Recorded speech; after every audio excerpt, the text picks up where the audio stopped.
ប្រតិភូព្រឹទ្ធសភាកោតសរសើរនិងលើកទឹកចិត្តចំពោះកិច្ចខិតខំប្រឹងប្រែងរបស់ក្រសួងមហាផ្ទៃ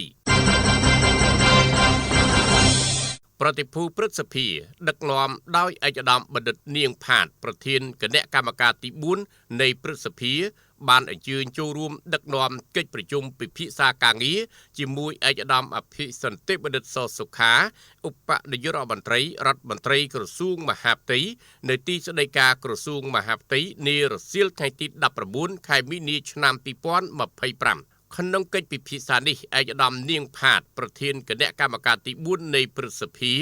បានសម្ដែងការកោតសរសើរនិងលើកទឹកចិត្តខ្ពស់ចំពោះក្រសួងមហាផ្ទៃក្រោមការដឹកនាំរបស់ឯកឧត្តមអភិសន្តិបណ្ឌិតសសុខាឧបនាយករដ្ឋមន្ត្រីដែលមន្ត្រីរាជការទាំងស៊ីវិលនគរបាលជាតិនិងមន្ត្រីពន្ធនាគារបានខិតខំបំពេញតួនាទីនិងភារកិច្ចប្រកបដោយការទទួលខុសត្រូវខ្ពស់ទាំងកម្រិតជាតិនិងថ្នាក់ក្រោមជាតិដើម្បីគាំទ្រគោលនយោបាយរាជរដ្ឋាភិបាលក្រោមការដឹកនាំរបស់សម្ដេចមហាបវរធិបតីហ៊ុនម៉ាណែតនាយករដ្ឋមន្ត្រីនៃកម្ពុជាដោយក្នុងរយៈពេលជាង1ឆ្នាំមកនេះសម្រាប់បានជោគជ័យជាបន្តបន្ទាប់ក្នុងវិស័យស្ថិតក្រោមសមត្ថកិច្ចក្រសួងមហាផ្ទៃការថ្លែងកោតសរសើរពីប្រធានប្រតិភូព្រឹទ្ធសភានាពេលនេះបានធ្វើឡើងបន្ទាប់ពីឯកឧត្តមអភិសន្តិបណ្ឌិតឧបនាយករដ្ឋមន្ត្រីបានជម្រាបជូនអំពីកិច្ចការសំខាន់ក្រោមសមត្ថកិច្ចក្រសួងមហាផ្ទៃពាក់ព័ន្ធការអនុវត្តច្បាប់គ្រប់គ្រងរដ្ឋបាលដែនដីការងារអត្តសញ្ញាណកម្មអន្តោប្រវេសន៍ពន្ធនាគារការងារសន្តិសុខស្ដាប់ធ្នាប់សាធារណៈនិងសុវត្ថិភាពសង្គមការប្រយុទ្ធប្រឆាំងនឹងអំពើជួញដូរមនុស្សព្រមទាំងកិច្ចការសំខាន់មួយចំនួនទៀតពាក់ព័ន្ធការធានាសន្តិសុខស្ដាប់ធ្នាប់សាធារណៈរួមទាំងការប្រយុទ្ធប្រឆាំងនឹងបទល្មើសក្នុងសង្គមការអនុវត្តច្បាប់ស្តីពីចរាចរណ៍ផ្លូវគោកនិងកិច្ចការមួយចំនួនទៀតដែលបាននិងកំពុងអនុវត្តយ៉ាងសកម្មនិងយកចិត្តទុកដាក់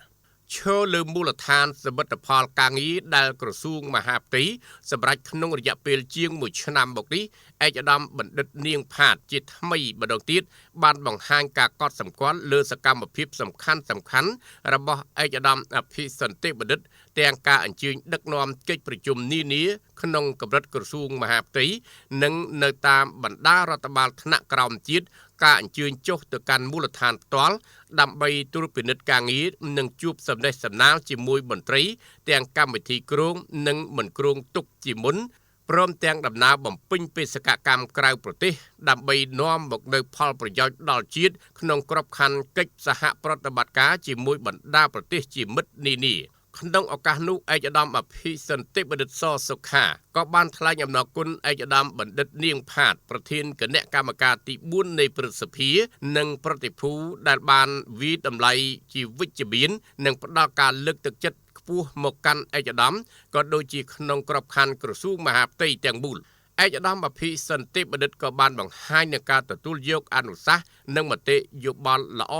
ព្រមទាំងបានបដិញ្ញាចិត្តបន្តខិតខំអនុវត្តការងារតាមទូនីតិភារកិច្ចនិងសមត្ថកិច្ចក្រសួងមហាផ្ទៃក្នុងន័យគាំទ្រគោលនយោបាយរាជរដ្ឋាភិបាលដឹកនាំដោយសម្ដេចមហាបវរធិបតីឲ្យសម្រេចបានជោគជ័យដើម្បីបម្រើដល់ប្រយោជន៍ជាតិនិងប្រជាជន